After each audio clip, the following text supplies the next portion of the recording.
اعوذ باللہ من الشیطان الرجیم بسم اللہ الرحمن الرحیم اللہم رب اشرح لی صدری ویسر لی امری واحلل عقدۃ من لسانی یفقہوا قولی۔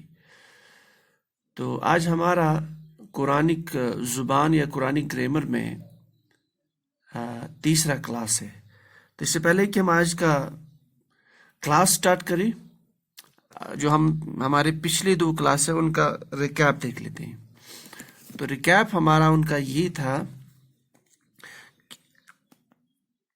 تو قرآن پاک کی زبان کو سیکھنا یا عربی زبان کو سیکھنا، اس میں ہم نے یہ کنسیڈر کیا تھا کہ کوئی بھی آیت جو ہے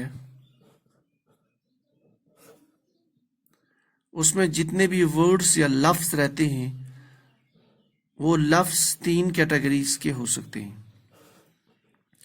یا تو وہ اسم ہوگا، یا وہ فعل ہوگا، یا وہ حرف ہوگا۔ پھر ہم نے کل اسم کو ڈیفائن کیا تھا۔ اسم کا مطلب عربی میں چیز، یعنی اسم نام ہے کسی چیز کا، کسی شخص کا، کسی جگہ کا، کسی صفت کا یا کسی کام کا۔ تو یہ ہم نے اسم کل ڈیفائن کیا تھا۔ پھر ہم نے ڈیفینیشن کل دیکھی تھی فعل کی، یعنی فعل مطلب کسی کام کا نام، یعنی ایسے الفاظ جس کے ذریعے سے ہم کسی کام کا نام یہ جو ہے کام پتہ کر سکتے ہیں، لیکن زمانے کی قید کے ساتھ۔ اور پھر ہم نے زمانے کو بولا تھا، زمانہ یا تو پاسٹ ہو سکتا ہے ماضی، یا پریزنٹ ہو سکتا ہے حال، یا فیوچر ہو سکتا ہے مستقبل۔ پھر حرف کو ہم نے ڈیفائن کیا تھا کہ حرف ایسا لفظ ہے، ایسا کلمہ ہے جس میں ایسج کوئی اپنا اکیلے مفہوم نہیں ہوتا، لیکن جب اسم کے ساتھ آتا ہے یا فعل کے ساتھ آتا ہے تو اس کا مفہوم ظاہر ہو جاتا ہے۔ یہ ہم نے ڈیفائن کیا تھا اسم، فعل اور حرف۔ پھر میں نے کہا تھا کہ اصل میں ہمارا جو عربک صرف اور نحو کے قواعد یا عربک زبان کو سیکھنا یا قرآن پاک کی زبان کو سیکھنا، ہمیں یہ تین چیزوں کو سیکھنا ہوگا۔ یہ ہے ہمارا مسئلہ، یعنی ایک جملے میں اسم کون کون سا ہے، فعل کون کون سا ہے، حرف کون کون سا ہے، اور پھر اسم، فعل اور حرف کے بعد ان کا مفہوم کیا ہے، پھر ان تینوں کو کیسے ایک جملے میں جوڑا جائے۔ تو یہ ہے ہمارا کام۔ یعنی اب ہمیں اسم کو سپریٹلی پڑھنا ہوگا، تو ہم ایسے جائیں گے، اسم کو ہم سپریٹلی پڑھیں گے، پھر فعل کو سپریٹلی پڑھیں گے، حرف کو ہم سپریٹلی نہیں پڑھیں گے۔ ہم کوشش یہ کریں گے جیسے ہم اسم سٹارٹ کریں گے تو بیچ بیچ میں اس کے ساتھ حروف کی کچھ کیٹیگریز کو ہم اسی کے ساتھ پڑھیں گے۔ سیم از دا کیس جب ہم فعل سٹارٹ کریں گے تو فعل کے ساتھ ہم حروف کی کچھ کیٹیگری پڑھیں گے، تو یہ ہم ملا کے پڑھیں گے۔ تو پہلا جو ہمارا جو ٹاپک ہے بیسیکلی قرآنی زبان میں یا عربک زبان میں، وہ ہے اسم۔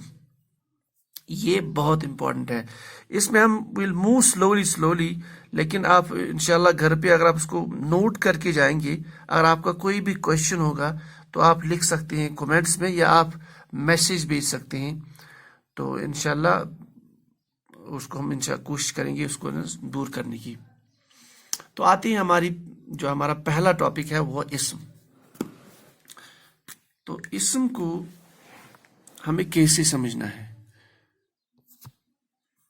دیکھیں، اسم کی جہاں تک بات ہے، عربی زبان میں یا قرآن پاک کے حوالے سے اسم کو سمجھنے کے لیے اسم کے بارے میں 4 باتوں کا علم ہونا بہت ضروری ہے۔ تو یہ پوائنٹ نمبر 1، اسم کو سمجھنے کے لیے 4 باتوں کا علم ہونا بہت ضروری ہے۔ یعنی اسم کے بارے میں 4 چیزیں ہیں جس کا جاننا، جس پہ ہمیں ایکسپرٹائز ہونا چاہیے۔ ایک بات اس کی یہ ہے، اسم جو ہے، اسم کو وسعت کے اعتبار سے سمجھنا ہوگا، وسعت کے اعتبار سے، نمبر 1۔ یہ ہم بعد میں دیکھیں گے کیا ہوتا ہے وسعت۔ دوسرا، اسم کو جنڈر کی، یعنی جنڈر مطلب جنس کے اعتبار سے سمجھنا ہوگا، جنس کے اعتبار سے اسم کو سمجھنا ہوگا۔ تیسرا،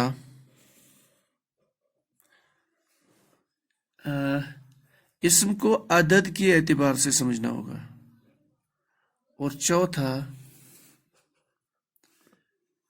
اسم کا اعراب ہمیں سمجھنا ہوگا۔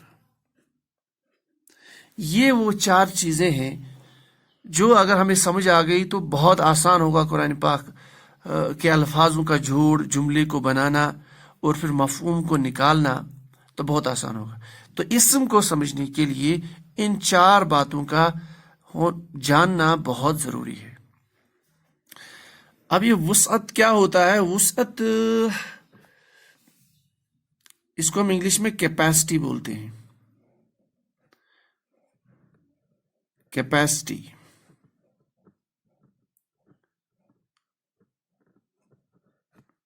جنس کو ہم جینڈر بولتے ہیں،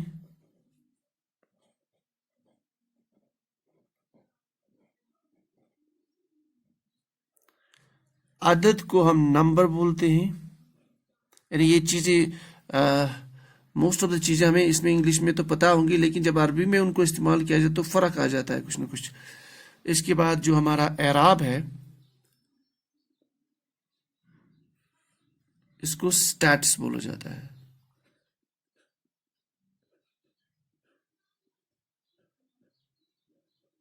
سٹیٹس۔ تو اسم کو سمجھنے کے لیے چار چیزوں کا سمجھنا بہت ضروری ہے، یعنی اسم کے بارے میں کہ اسم ان ٹرمز آف وسعت کے اعتبار سے اسم کو کیسے سمجھا جائے، جنس کے اعتبار سے جو اسم میں چیزیں ہوں گی ان کو سمجھنا ہوگا، اسم کو عدد کے اعتبار سے سمجھنا ہوگا اور اعراب کے اعتبار سے سمجھنا ہوگا۔ تو یہ چار چیزیں ہیں جن کو ہمیں سمجھنا ہوگا۔ اب دیکھیے یہ عدد تو آپ نے سنا ہوگا کہ سنگولر، پلورل، اسی طرح کی چیز یہاں پہ بھی ہے، تو اس میں زیادہ کوئی نئی چیز نہیں ہے ٹرمنالوجی کے اعتبار سے۔ جنس، جینڈر مینس مذکر، مونس، میسکولائن، فیمینائن، تو یہ بھی اس کا بھی ہمیں آئیڈیا ہے، چاہے اردو میں یا جو انگلش میں۔ وسعت ایکچولی اس کا مطلب ہے کہ خاص ہونا، عام ہونا، تو وہ چیزیں وسعت میں آتی ہے، تو یہ بھی ہمیں پتا ہے۔ اعراب بالکل ایک نیا کانسیپٹ ہے جو نہ تو بلکہ بہت کم اردو زبان میں تو نہ کے برابر استعمال کیا جاتا ہے، انگلش میں بالکل نہیں، اکثر زبانوں میں تو بالکل نہیں۔ تو اعراب ایک نئی چیز ہے جو ٹوٹلی ہمیں سمجھنی ہے، ٹھیک۔ تو عام طور پر یہی ایک ایسا ٹاپک ہے جس کو سمجھنے میں نا بڑی مشکل دقت پیش آتی ہے، وہ یہ اعراب، اسم کا اعراب، اسم کو اعراب کے اینگل میں سمجھنا، اسم کا اعراب کیا ہے۔ تو یہ ہمارے چار ٹاپکس بن جاتے ہیں۔ اسم کو انڈرسٹینڈ کرنا وسعت کے اعتبار سے نمبر 1، جنس کے اعتبار سے نمبر 2، عدد کے اعتبار سے نمبر 3، اور پھر اعراب کے اعتبار سے نمبر 4۔ تو یہ چار چیزیں ہمیں جاننی ہیں۔ ابھی چار چیزوں میں جیسے میں نے کہا کہ پہلی تین تو ہم جانتے ہیں، یعنی تین کے بارے میں ہمیں آئیڈیا ہے، ہم جانتے نہیں لیکن آئیڈیا ہے، رف ڈیفینیشن ہمارے پاس ہے۔ اعراب ہمارے پاس ٹوٹل ایک نیا کانسیپٹ آ جاتا ہے۔ تو ہم پہلے سٹارٹ کریں گے یہ جو اسم کا جو وسعت اسم کی ہے اس کو ہم سٹارٹ کریں گے پہلے، وسعت، کیپیسٹی، جنس، ہم اعراب کو پہلے سٹارٹ کر لیتے ہیں، یہ ایک نئی چیز ہے تو ہم انشاءاللہ پہلے اعراب کو سٹارٹ کر لیتے ہیں۔ تو ہمارا یہ مائنڈ میں اس گراف کو مائنڈ میں رکھنا ہے کہ ہم اصل میں کیسے عربی زبان کی اپروچ ہمارا یہ ہے کہ ہر کسی جملے میں یا آیت میں جو ورڈز ہے وہ یا تو اسم ہوگا یا تو فعل ہوگا یا تو حرف ہوگا۔ دوبارہ واپس دیکھ لیجیے، پھر اسم کی اس کی ڈیفینیشن ہمیں پتا ہونا چاہیے، ہم کیا بولنا چاہتے ہیں، فعل کا کیا مطلب، حرف کا کیا مطلب۔ پھر اسم کو انڈرسٹینڈ کرنا ہے ہمیں، فعل کو انڈرسٹینڈ کرنا ہے، حرف کو انڈرسٹینڈ کرنا ہے۔ اسم کو انڈرسٹینڈ کرنے کے لیے اسم میں چار چیزوں کا جاننا بہت ضروری ہے، وسعت، جنس، عدد اور اعراب۔ اب ہم الگ سے اعراب کو لیتے ہیں، اس طرح سے الگ الگ ان کو انڈرسٹینڈ کریں گے، ان میں ہم مثالیں لے کے آئیں گے انشاءاللہ تعالیٰ، اور سارے کی سارے مثالیں قرآن پاک سے ہوگی یا حدیث کی کتابوں میں سے ہوگی۔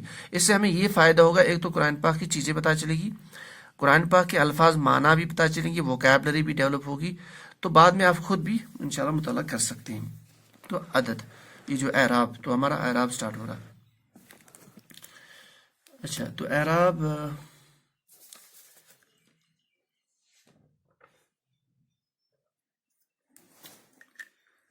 اب اعراب کا مطلب کیا ہوتا ہے؟ دیکھیے عام طور پر جب آپ کہیں سنیں گے تو اعراب سے مراد لیا جاتا ہے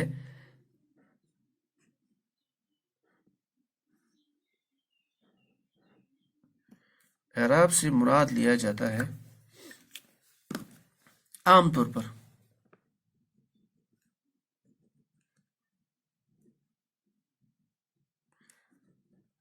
عام طور پر اعراب سے مراد زبر زیر پیش کو لیا جاتا ہے عام طور پر.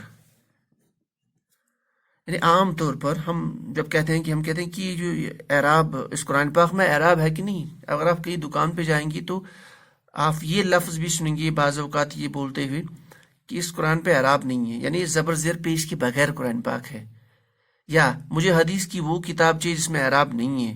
ٹھیک، یعنی جس پہ زبر زیر پیش اور دیگر چیزیں نہیں ہیں. تو عام طور پر اعراب کی ٹرم اس کے لیے یوز ہو جاتی ہے اردو میں، یہ یاد رکھ لیجیے. تو اردو میں اعراب ان چیزوں کے لیے زیادہ ہم یوز کر لیتے ہیں، یعنی زبر زیر و پیش. لیکن عربی میں اصل میں ایسا ہے نہیں. دیکھیے یہ جو زبر ہے اس کو ہم ٹرمنالوجی عربک میں کہتے ہیں، ایک تو زبر ہم بولتے ہیں کامن، دوسرا فتحہ.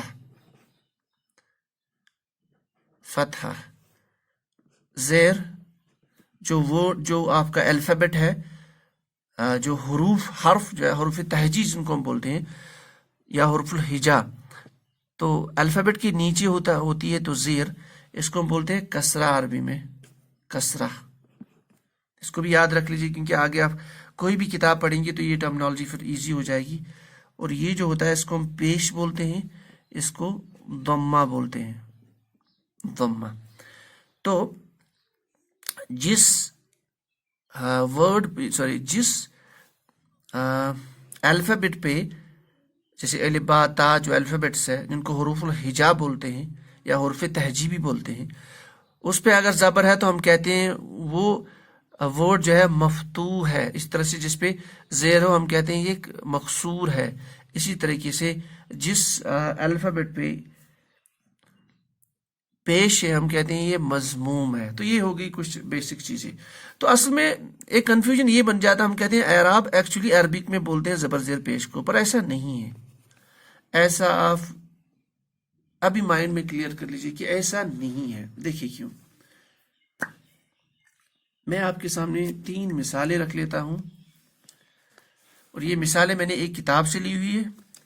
یہ بالکل اردو کی مثالیں ہیں. جیسے حامد نے محمود کو مارا. Example number 1. نمبر 2، محمود نے حامد کو مارا. تھرڈ ایگزامپل،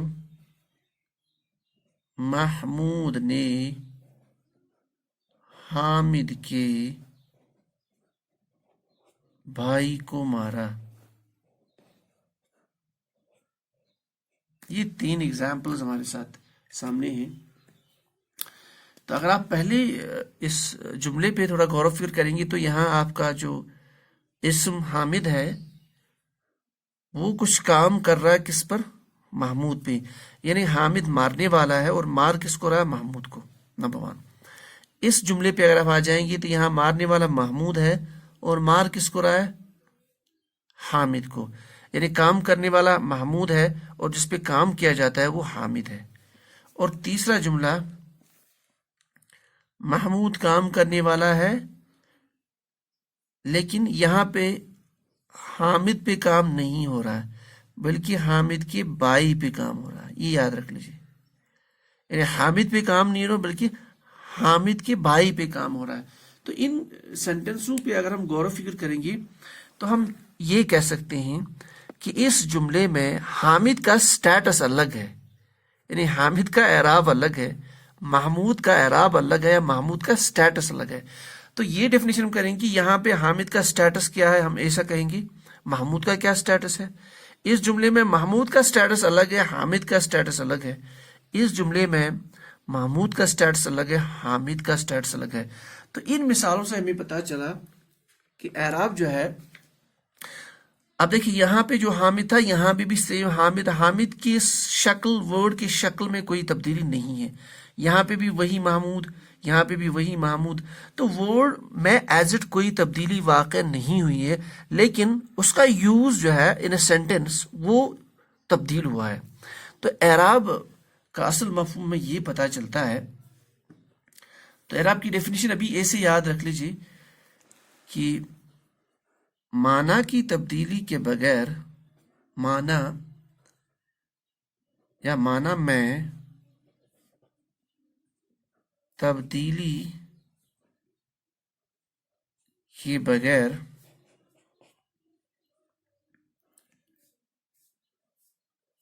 اسم کی شکل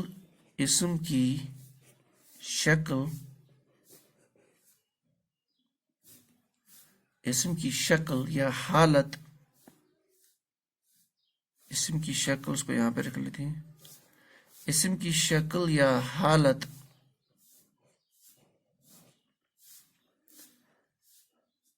معنی میں تبدیلی کے بغیر اسم کی شکل یا حالت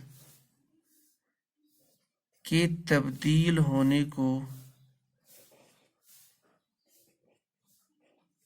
کو اعراب بولتے ہیں.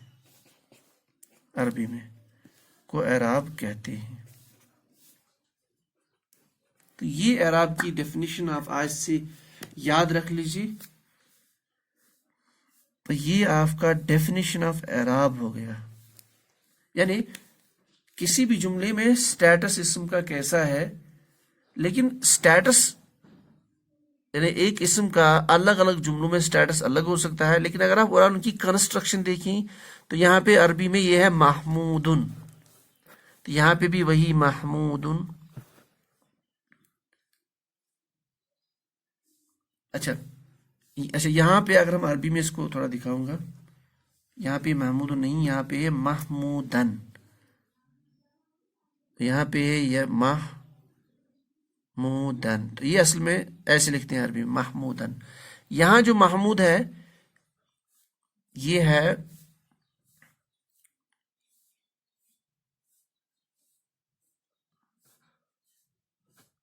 محمودن، یہاں پہ بھی ہے محمودن. محمود کی اگزامپل لینے میں اب دیکھیے یہاں پہ محمودن ہے، یہاں پہ کیا ہے محمودن. اب دیکھیے یہاں بھی وہی محمود ہے، وہی پرسن ہے جس کو ہم نے محمود نام دیا، یہاں پہ بھی وہی. لیکن یہاں دیکھیے ہم نے اس کو اس شکل کو کیسے ریپرزینٹ کیا. اس میں ہم نے دال پہ 2 فتحہ والی تنوین اوپر سے رکھی ہوئی ہے، 2 زبر والی تنوین اور الف بڑھایا ہے. یہاں پہ دال 2 پیش والی تنوین کے ساتھ. تو یہی ہم بول رہے ہیں معنی میں تبدیلی کے بغیر، معنی میں تبدیلی نہیں ہے، یہ وہی محمود ہے، وہی محمود ہے. اسم کی شکل یا حالت کے تبدیل ہونے کو، یہاں پہ دیکھیں اس کی تبدیلی آ رہی ہے، ہم نے دال کو 1 الف سے بڑھا کے 2 زبر دے دیا، تو اس کی شکل یا مورفالوجی میں تھوڑی سی چینج آ گئی، اس میں بھی چینج آ گئی. تو معنی میں تبدیلی کے بغیر اسم کی شکل یا حالت کی تبدیلی ہونے کو اعراب. تو ہم کہیں گے یہ اعراب کی، یہاں پہ اسم کی ایک اعرابی حالت ہے، یہ اسم کی ایک اعرابی حالت ہے. اسی طریقے سے یہاں پہ یہ آئے گا حامدن، لیکن یہاں پہ آئے گا حامدن. یہ ہم انشاءاللہ ابھی پڑھیں گے کیوں ہم ایسا کر رہے ہیں. تو یہاں پہ اس اسم کا سٹیٹس الگ ہے، یعنی اس کی اعرابی حالت الگ ہے، اس کی اعرابی حالت الگ ہے. تو اعراب کا مطلب ہے معنی میں تبدیلی کے بغیر اسم کی شکل یا حالت کی تبدیل ہونے کو اعراب بولتے ہیں. تو یہ اعراب کی ڈیفینیشن ہے. اب ہم تھوڑا سا اور ایک سٹیپ آگے چلے جاتے ہیں. تو اسم کی اعرابی حالت کا جہاں تک تعلق ہے 3 حالتیں ہیں. تو اعراب کے اعتبار سے یعنی اعراب کو مائنڈ میں رکھ کے اسم کی 3 حالتیں ہیں. یہ بہت ہی امپورٹنٹ ٹاپک ہے، آپ اس کو بار بار ریپیٹ کر لیجئے پلیز گھر پہ. اعراب کے اعتبار سے اسم کی 3 حالتیں ہوتی ہیں. ایک اس کو حالت رفعہ بولتے ہیں، حالت رفعہ، حالت نصب نون صاد با، اور حالت جر. حالت رفعہ، حالت نصب، حالت جر، تو 3 حالتیں ہیں. تو اسم کو جب ہم اعراب کے اعتبار سے دیکھیں گے تو اعرابی حالتیں ایک اسم میں 3 ہی ہوتی ہیں. اسم یا تو حالت رفع میں ہو سکتا ہے کسی جملے میں، یا حالت نصب میں، یا حالت جر میں. یہ آپ یہاں سے ہم تھوڑا سا سلو چلیں گی. تو ایک اعرابی حالت ہوگی حالت رفع، یعنی ایک سٹیٹس یہ ہو سکتا ہے، یہ حالت رفع میں ہو سکتا ہے کسی جملے میں، یا حالت نصب میں، یا حالت جر میں.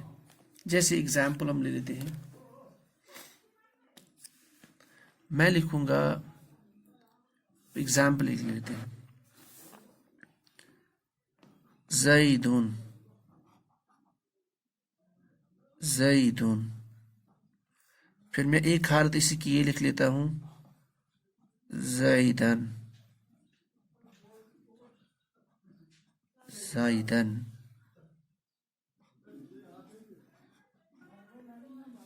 زیدن. تو یہ اسم کی 3 حالتیں ہوگی. یہاں پہ بھی وہی ورڈ، وہی اسم ہے لڑکا، جس کا نام زید ہے، یہاں پہ بھی وہی زید ہے، اور یہاں پہ بھی وہی زید ہے، لیکن اس کی شکل چینج ہو رہی ہے. اس میں آخری جو دال ہے، آخری الفابیٹ، اس پہ 2 پیش والا تنوین ہے. یہاں جو آخری الفابیٹ ہے اس کے آگے ایک الف کو جوڑا گیا ہے، لیکن دال کے اوپر زبر والا تنوین ہے. اور یہاں پہ جو آخری یہ جو الفابیٹ ہے آپ کا، تو اس پہ 2 زیر والی تنوین ہے. تو اس طرح سے اسم ایک ہی ہے یہاں پہ، لیکن اس کی 3 حالتیں آ گئی. یہ جو حالت ہے اس کو حالت رفعہ بولا جاتا ہے، اس کو حالت نصب بولا جاتا ہے، اس کو حالت جر بولا جاتا ہے. یعنی یہ اسم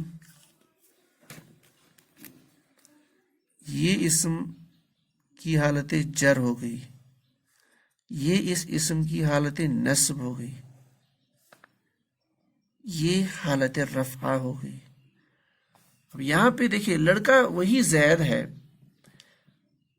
زید میں کوئی چینج نہیں ہوئی، زید ہمیشہ رہے گا، لیکن زید کی جو شکل یہاں پہ ہے، اس کا جو کنسٹرکشن ہے اس میں تبدیلی آ رہی ہے. تو یہاں پہ ایک چیز یاد رکھنا ہے سمپل، کہ یہاں پہ ہمیں یہ پتہ چلتا ہے کہ جو اس کا آخری حرف ہے یا آخری الفابیٹ ہے اس پہ 2 پیش والا تنوین ہے. یہاں زید میں آخری جو الفابیٹ دال تھا اس کو ایک الف بڑھا دیا گیا ہے، اور دال پہ زبر والی تنوین، یہ دال پہ یاد رکھ لیجیے، زیدن. اور یہاں پہ جو دال زید کا ہے اس پہ زیر والی تنوین ہے، تو زیدن. تو معنی سیم ہے لیکن حالت بدل رہی ہے یہاں پہ. تو اس کو بولا جاتا ہے اعراب. یعنی تو اسم کی جو اعرابی حالتیں صرف 3 ہو سکتی ہے پوری قرآن زبان میں، یا تو وہ حالت رفعہ ہو سکتی ہے، حالت نصب، حالت جر. اس کو زید کی حالت رفعہ بولیں گی، ایسے حالت نصب، حالت جر. تو اگر کوئی بھی اسم حالت رفعہ میں ہوگا تو ہم کہتے ہیں یہ مرفوع ہے، تو یہ اسم مرفوع ہے، مرفوع ایسا کتابوں میں لکھا ہوتا ہے. اس لیے ہم ڈیفینیشن کو یہاں پہ کلیئر کر رہے ہیں ساتھ ساتھ. اگر کوئی اسم حالت نصب میں ہوگا اس کو منصوب بولتے ہیں، منصوب. اور اگر کوئی اسم حالت جر میں ہوگا ہم کہتے ہیں اس کو مجرور. اگر آپ اس کو عربی میں پڑھنا چاہے تو مرفوع، اس کو لکھیں گے مرفوع، مرفوع، منصوب، مجرور. تو یہ اسم کی 3 اعرابی حالتیں ہو سکتی ہے، یعنی اعراب کے اعتبار سے اسم یا تو حالت رفع، نصب یا جر میں ہوگا. اور یہ میں نے ایک ایگزامپل لے لی اس میں، یعنی زید حالت رفع میں ایسے ہے، نصب میں ایسے ہیں، جر میں ایسے ہیں. انشاءاللہ اس کی ایگزامپل ہم کل دیکھیں گے، بہت آسان دکھے گا یہ. تو جو اسم حالت رفع میں ہوگا اس کو مرفوع بولتے ہیں، جو نصب میں ہوتا ہے اس کو منصوب بولتے ہیں، اور جو حالت جر میں ہوگا اس کو مجرور بھی بولتے ہیں. تو ان حالتوں کو اگر ہم انگلش میں دیکھیں گے تو آپ چاہے تو وہ بھی یاد رکھ سکتی ہیں. انگلش میں حالت رفع کو نامینیٹو کیس کہا جاتا ہے. نامینیٹو کیس، نامینیٹو کیس.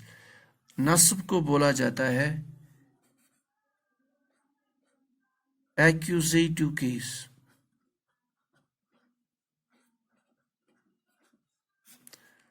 اور جر کو بولا جاتا ہے جینیٹو کیس. جینیٹو کیس. تو یہ میں نے انگلش میں اس لیے یہاں پہ ہم اس کو سکپ بھی کر سکتے ہیں، لیکن سم ٹائمز کسی کا انگلش اچھا ہوتا ہے تو شاید وہ اس اینگل سے اس کو آرام سے پکڑ سکتا ہے. یا آپ جب کوئی انگلش بک دیکھیں گے عربی گرامر کی یا قرآنی گرامر کی، جس نے بہت ڈسکس کیا ہوگا قرآنی گرامر، تو وہاں وہ آپ یہ پاؤ گے وہاں پہ nominative case of the particular noun, یا accusative case of a particular noun and the genitive case of a particular noun. تو یہ ہو گیا آپ کا اسم کا اعراب. ابتدا ہم نے یہاں سے سٹارٹ کیا. تو انشاءاللہ کل ہم دیکھیں گے حالت رفع، حالت نصب، حالت جر. تو یہ ہو گیا اسم کا اعراب. تو یہ آج کا کلاس ہوگا انشاءاللہ. تو آپ اس کو، یہ سب سے امپورٹنٹ ٹاپک عربی زبان میں. یہاں میں یہ بات اس کا ذکر کرتا چلوں کہ اگر آپ کا اعرابی حالت آپ کو اس کے پکڑ آ گئی، کچھ پکڑ، تو واقعی میں جب آپ دیکھیں گے تو عربی کی خوبصورتی اس کے بعد سمجھ آتی ہے کہ نہیں، ایسا مفہوم نکالتے ہیں. یعنی ایسے ہم کسی بھی اسم کا ایک رول سینٹینس میں جان پاتے ہیں. تو سبحان اللہ وبحمدہ، سبحانک اللہم وبحمدک، اشہد ان لا الہ الا انت، استغفرک واتوب الیک.